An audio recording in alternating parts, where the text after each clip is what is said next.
There are only a few video games that surprised me in recent years, where I got into them pretty much without any knowledge and not expecting anything, but ended up loving it and being genuinely moved by either the story, gameplay, music and general vibe I get from it. One of those titles is Kingdom Come Deliverance that I remember playing on release, as back then I heard that there is a medieval open world RPG in the works from a brand new gaming company in the Czech Republic.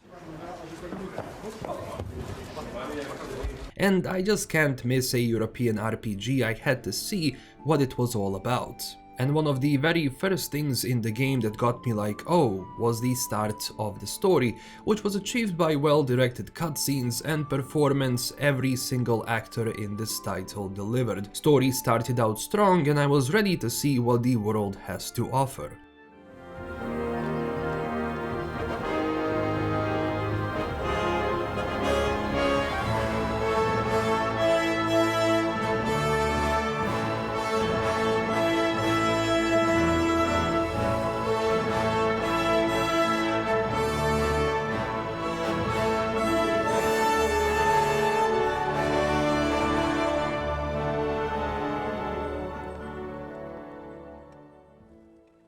And I do remember back then that the first feeling as you were able to move around the medieval kingdom of Bohemia, it was something else, as I was getting used to everything from combat to trying to hit anything with the bow. And as my range frustrations became bigger, I said, hey, I can pick up some arrows, why don't I just do the RPG thing and go practice? So I found a target and started practicing. After a while it became easier and easier, and then when it finally clicked, it was a very good feeling. Oh my god. Come on, give me that. Yes. Well, these guys are pretty good actually, oh my god. I told you, you're not allowed. Oh my god! Help! Murderer! The same went on for swords and other type of fighting. You schedule a training session and you practice while learning new moves. This was a phenomenal for me from a video game perspective because it was a very immersive way of learning things, and Henry had to learn a lot as he also couldn't read, which was a mechanic in the game that caught me off guard. Although Henry is a fast learner, it seems, so you got through it really fast. And that's who Henry started out as, a village boy that was destined for great things and certainly wasn't prepared for them, but as the game progressed you saw that change. You saw how Henry became this warrior and someone capable of actually overseeing the place as bailiff that we got in the From the Ashes DLC, where you make the settlement almost from the ground, which was an expensive endeavor as I had to poach, play dice and resell so much to get it, going, avoiding people that were sent to investigate me like the plague. Easy. Easy.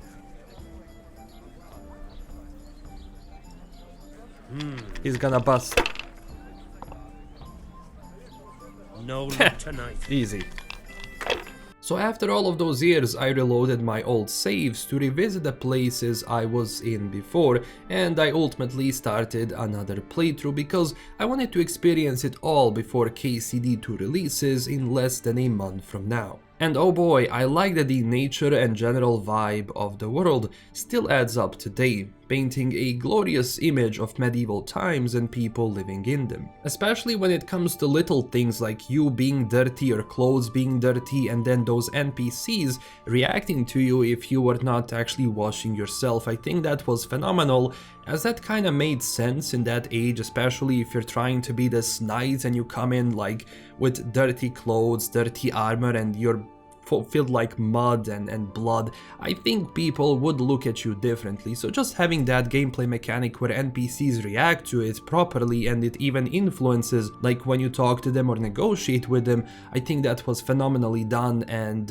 I think something that more RPG games should include, because it's, from peasants, traders, knights, lords and rulers, they all have a part to play in their own way and in their own habitat in a way, as dealing with people from different walks of life will yield different stories, which I also enjoyed. I mean, who doesn't like to get drunk with a priest and then have to do a sermon while you are literally evaporating booze? And all of those moments from the story add up to really give this experience that not many games manage to achieve, especially with the use of first-person perspective, as I really think that, what Cyberpunk did for the first-person perspective in the terms of how stories are told, then gameplay-wise, KCD really did a nice blend of it to work good in gameplay scenarios, as I really immersed myself into this role. And as I said, a lot of that is achieved when you have good writers, good devs and good actors, when they work together to really portray believable characters, which a lot of them are real historical figures, but of course adapted for the sake of the game. But things were developing in the background on the grander European scale, and you saw it develop in the game's story as well, if not directly, then indirectly. You know what? What? What are you doing? Oh, no. Oh. But really? Yes. Oh, come on, be brave. No, I've never... Hand on my hip. I don't even know how. And off we go. But really, I don't know how. You're doing just fine. All right. No, All right. it's fine.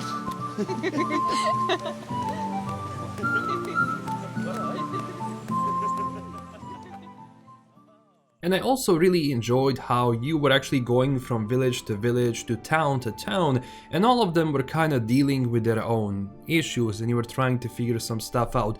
There are also some quests in this game which I truly enjoyed in terms of being mysterious, but at the same time they were playing a lot with different gameplay mechanics. You had, to stand in one place, or you had to be in a certain place at a specific time, or some things are gonna happen, and then I was following NPCs and what they were doing, so it was incredibly detailed at that time, especially because, again, KCD1 was a first game from the studio, and they really overdid themselves, I think, to really portray something that they wanted to portray, and something which you cannot really find with other titles even today. So this niche that they actually have with KCD1 and in general now with KCD2, I think is going to be very good for them, because they know how to work in it, they know how, what people like, what people disliked about the first game, so they can improve on it to really create something that is going to capture that medieval life, where not a lot of games will give you a medieval setting and then also portray this vibrant open world where you can fully immerse yourself and do what, for example, people in the Middle Ages were kinda doing. But man, I still love roaming this world, as that's accompanied by soundtrack from Jan Walca and Adam Sporka. You can see that devs were really passionate about portraying this world in a very specific way, making it as packed with history and realism as possible within video game parameters.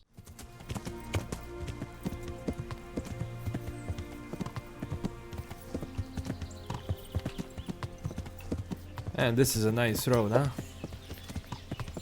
Of course, that resulted in some aspects of combat being difficult to get the hang of, as I think fighting multiple opponents here was sometimes a bit frustrating until you get the hang of it, and of course you will say, getting attacked by 5 people would take you out, and yes, you are right, but it has to do more with how controls were behaving, causing Henry to do some really dumb moves and animations which ultimately frustrated a lot of people. But after a while I got the hang of it, somewhat, and I also got access to better armor and weapons, so it becomes realistic that if you are attacked by someone with no armor, they will have much harder time getting to you, plus you learn new moves so you can respond to attacks or defend better.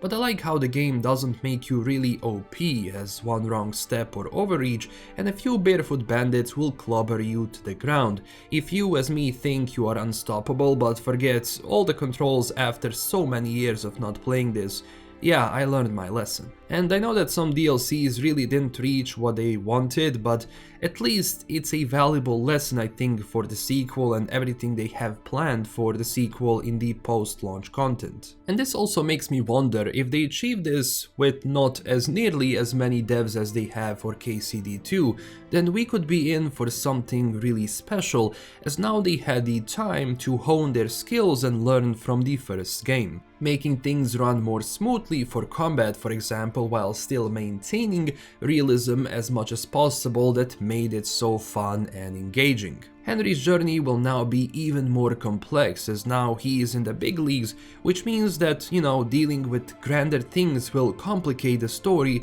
which I cannot wait to see, as the first game threw curveball after curveball, revealing new information as you went on, where things in the end started falling into place, but story-wise, and especially that ending cutscene, still stayed with me because it was really well designed and incredibly well written. Plus, there are some loose ends that I want to see tied up in the sequel as well, hopefully, without revealing too much for people who still haven't played the game, as I know that a lot of people are now playing the game for the first time before the sequel comes out. So really happy that Henry and Hans Capon are back, where it seems that their friendship really is now in a good place for the story to expand further. Well, they will have to deal with problems from the past, I think. Plus, having to play with those early hand cannons, or whatever they're called, is gonna be a lot of fun. And I especially want to see how they're actually gonna be doing bows and crossbows now, especially when it comes to aiming in general, because I do believe that